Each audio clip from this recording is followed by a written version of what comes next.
So hello po mga ka-farmers.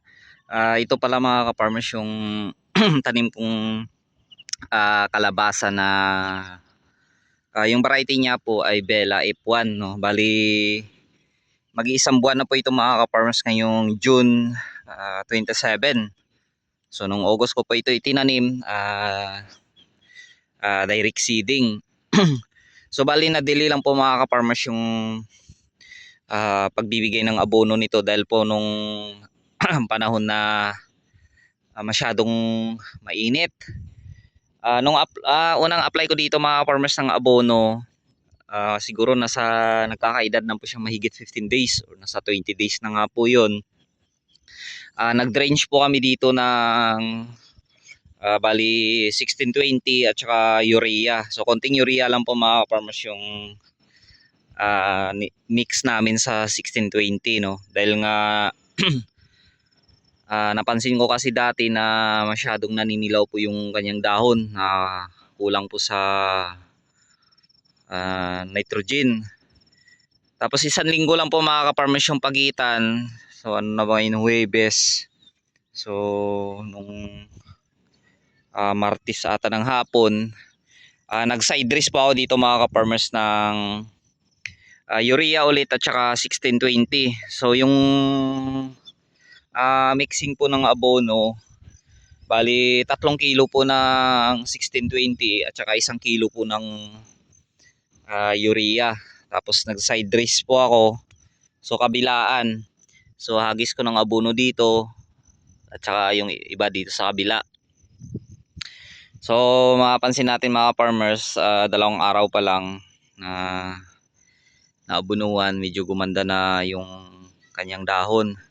So mapapansin nyo, hindi po mga farmers pantay yung laki niya. Meron dyan na malalapad po yung dahon. Tapos meron naman dito sa itaas, medyo maliliit yung dahon niya. So nakadepende po kasi sa lupa mga farmers no. So medyo itong area ko ay medyo mataas. So rainfield po siya. So dati ko po itong tinatamnan ng palay mga farmers, pero ngayon kinonvert ko po siya sa taniman ng kalabasa. So unang try ko dito o unang tanim ng kalabasa sa tag-ulan. Kasi dati na palay po yung tinatanim ko dito. So konti lang po yung nakukuha kong produkto. Dahil po masyadong madamo po ito. Kahit si Sari pong herbicide yung gamitin ko, dahil hindi naman po ito matubig na area. Talagang kawawa pa rin po mga farmers yung palay sa damo. So ngayon yung napansin nyo yung naninilaw po yung mga damo na yon, nag-spray pa ako dito ng ng tick burn. So hindi mo talaga mga farmers na 100% na mamamatay po yung damo. Maninilaw lang po siya dahil nga panay na po yung yung ulan. So yung pinaka ko lang dito, nag-spray ako ng tick burn para mapigilan po yung paglaki niya, yung pagyabong po ng mga damo. So mabubuhay at mabubuhay pa rin yan. At least napigilan po mga farmers yung pagyabong ng damo para maano po ng kalabasa no. Pag yumabong na po yung kalabasa, so matatakpan niya po yung mga damo na yan.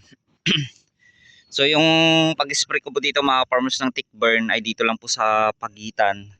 So yung dito naman po sa tinaniman ng kalabasa, hindi ko po yung sinama dahil yung tick burn mga farmers, pag natamaan po kasi yung kalabasa natin, maninilaw din po yung kanyang dahon, pero hindi naman siya matay. Yun nga lang, madidelay rin po yung kanyang paglaki.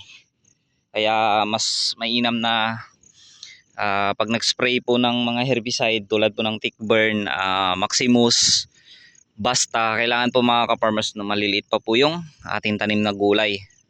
At saka hindi po natin kailangan tamaan yung kanyang dahon or talbos kasi maapektuhan din po yun. So dito banda mga farmers, kung mapapansin nyo, parang mahina po yung paglaki ng kalabasa.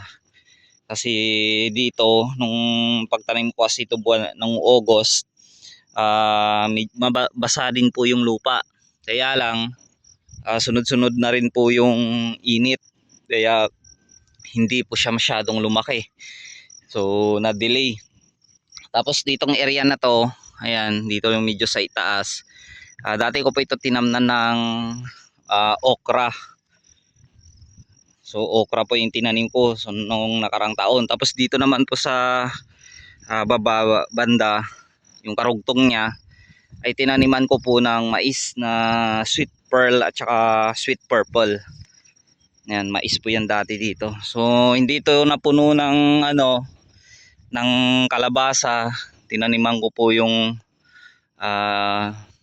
tinaniman ko po dito yung bakante ng okra. Yan, kasi pag lumakas po yung ulan mga farmers, dito po muna nag-i-stack yung tubig, no, kaya yung dyan medyo sa baba, so namatay po yung iba. So marami namang tumubong okra dito sa taas, bubunutin ko na lang po yan mga farmers, tapos itatransplant po sa bakante na yan. Yan, dadamuhan na lang po namin yan kapag meron na po kaming sapat na oras, dahil focus po muna kami sa ibang trabaho. Tatanggal po kami ngayon ng ng mga tali doon sa dating inampalayaan. Ililipat po kasi namin doon sa bago naming tanim.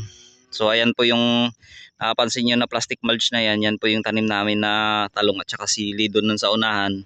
Ang palaya, sunod na po yung pipino. So ito po yung lata po mga farmers ng Bella. Ayan o. Ito po yung kanyang lata ni tanim ko dito. Bali 100 grams po ito.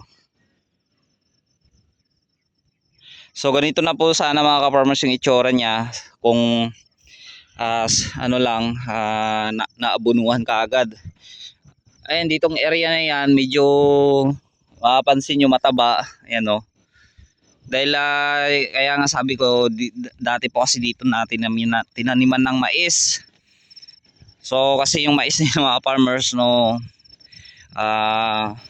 inabunuhan ko po ng marami. Siguro yung abono na natira na dito lang sa lupa nakain pa po ng ating kalabasa, kaya yung dito banda makapansin natin malalapad po yung kanyang dahon. Tapos doon naman sa itaas na tinanimin ko lang po ng okra, medyo mahina po yung kanyang paglaki.